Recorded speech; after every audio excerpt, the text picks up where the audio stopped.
नवानी साहब, आप निदेशक रहे हैं जियोलॉजिकल सर्वे ऑफ इंडिया, तो वहां के पत्थर की तासीर क्या है, जमीन क्या है, ये समझने वाले एक्सपर्ट्स की कमी है क्या देश में?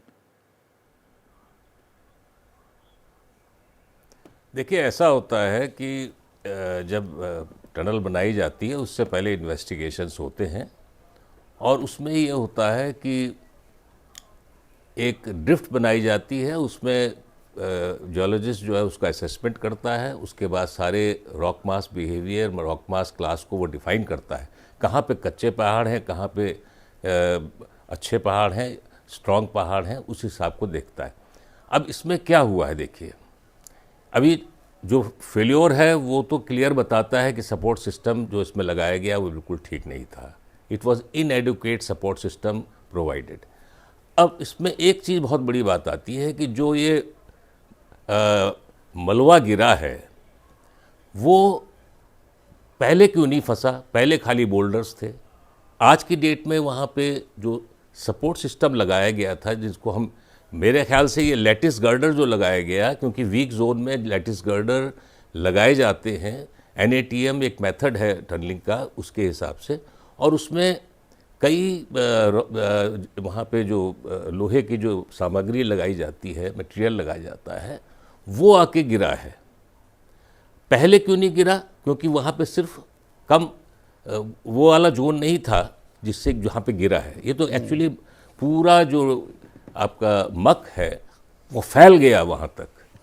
एक्चुअल फॉल जो हुआ है वो अब आया है, जो कि आपका 12 मीटर का एरिया रह गया है, इसीलिए वहाँ पे कोई भी मशीन जो हम लगाते हैं वो फंस गया है। उससे पहले आराम से इन्होंने 40 मीटर क्यों किया? क्योंकि वो खाली एक फैला हुआ मटेरियल था। फॉल जो हुआ है वो वहाँ पे हुआ है जहाँ पे कि आज सारा का सारा वो लैटिस गर्डर जो सरिये होते हैं वो वहाँ पे आके गिर गए। अब चलिए, अगर मान ली अगर वो ऑगर मशीन भी हटा लेते हैं, फिर वो मैनुअल ड्रिलिंग कर, मैनुअल उसको एक्सकवेट करेंगे, उसमें भी तो वो सरिये आएंगे, फिर इनको काटना पड़ेगा। अभी जो सिचुएशन है वो ऐसी है कि इसमें आपको इस तरह के ऑब्स्ट्रक्शंस आने ही हैं, क्योंकि वो मटेरियल पूरा का पूरा मक तो मतलब ये रेस्क्यू प्लान लंबा चल सकता है। सपोर्ट सिस्टम था वो भी गिर गया, लंबा चल सकता है। दूसरा ये था कि 12 तारीख को जब ये हादसा हुआ था, उस टाइम पे हम लोग कुछ डिस्कस कर रहे थे कि क्या क्या ऑल्टरनेटिव्स होने चाहिए थे। 67 मीटर का या इस तरह का 60 मीटर का ये बताया गया था कि ये ब्लॉकेड हुआ है यहाँ पे और मक आके गिरा है ऊपर से। ये एक बहुत ही लूज जोन था, एक डिफॉर्म जोन था, एक शेयर जोन था। लेकिन ये 67 जो मीटर का जोन है, इसके लिए एक दिमाग में ये भी बात आ रही थी कि राइट साइड से जहाँ पे कि रॉक इंटैक्ट हैं, वहाँ से एक स्मॉल डाया की टनल बना दें। अभी तक तो बन भी जाती है हार्ड रॉक के थ्रू, मक के थ्रू बनाने में I know what problems we face generally, क्योंकि मटेरियल गिरा हुआ है। तो विशेषज्ञों की सलाह नहीं ली जा रही क्या? नवानी साहब, नवानी साहब, जो हुआ, मैं उससे पहले का एक सवाल पूछना चाहूंगा। नहीं, एक सेकंड सर, आप जियोलॉजिकल सर्वे ऑफ इंडिया के डायरेक्टर रहे हैं।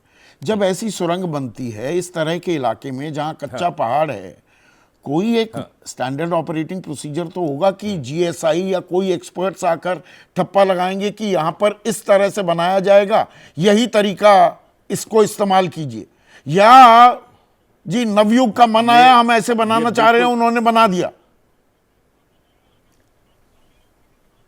देखिए, हर चीज़ का वेल डिफाइंड है, SOP भी है, और BIS, bureau of Indian standard के पूरे गाइडलाइंस भी हैं। होता यह है कि किसी ज़माने में जियोलॉजिकल सर्वे ऑफ इंडिया या गवर्नमेंट की जो अदर एजेंसीज़ हैं, उनके ऑफिसर्स आके इन्वेस्टिगेट करते थे, वो देखते थे, इंस्पेक्शन करते थे। अभी क्या हो गया है कि प्राइवेट कंपनीज जो आई हैं, उन्होंने अपने एक्सपर्ट रख दिए हैं। कोई प्रोजेक्ट मॉनिटरिंग जो एक बनती है कमेटी, वो अभी यहाँ पे तो मुझे लगता नहीं किसी ने आके इंस्पेक्ट किया होगा। अदरवाइज जो प्रॉब्लम, ये तो बहुत गंभीर बात है। ऐसा हुआ, अगर देश में ऐसे संस्थान हैं, प्रतिष्ठित संस्थान, जियोलॉजिकल सर्वे ऑफ इंडिया जैसे, वहां के विशेषज्ञों से राय नहीं ली जा रही, उनसे तस्दीक नहीं करवाई जा रही कि ये प्लान है, ऐसे बनाएंगे, ये ठीक कर रहे हैं या गलत कर रहे हैं। दूसरा यह है कि देखिए, जब टीबीएम से हम लोग काम कर रहे थे तपोवन विष्णुगढ़ प्रोजेक्ट में एनटीपीसी का, वहाँ टीबीएम फंस गई थी। वहाँ हम कटर के पास कैसे पहुँचे? कटर के पास हम एक बाईपास टनल बनाए स्मॉल डाया की, ताकि जल्दी से जल्दी बन जाए मैकेनाइज्ड वे में और हम वहाँ पहुँच जाएं। उससे क्या फ़ायदा होता है कि मक के थ्रू बनाना कोई चीज़ को, जो गिरी हुई डेबरी है या मक है, उसके थ्रू बनाना एक हरकुलियन टास्क होता है, क्योंकि उसमें मटेरियल क्या क्या गिरा है, किस तरह की प्रॉब्लम्स आएंगी। अब पूरा तो वो टनल सपोर्टेड था, सपोर्टेड टनल से मटेरियल जो स्टील लगाया गया, जो आपने वहाँ पे लैटिस गर्डर हम लोग कहते हैं, वो लगाया जाता है लूज मटेरियल में, लूज एरिया में, वो गिरा हुआ है। तो आप कुछ भी करिए उसके अंदर, वो फंसेगी। तो मतलब ये अभी और वक्त लग सकता है यहाँ पर।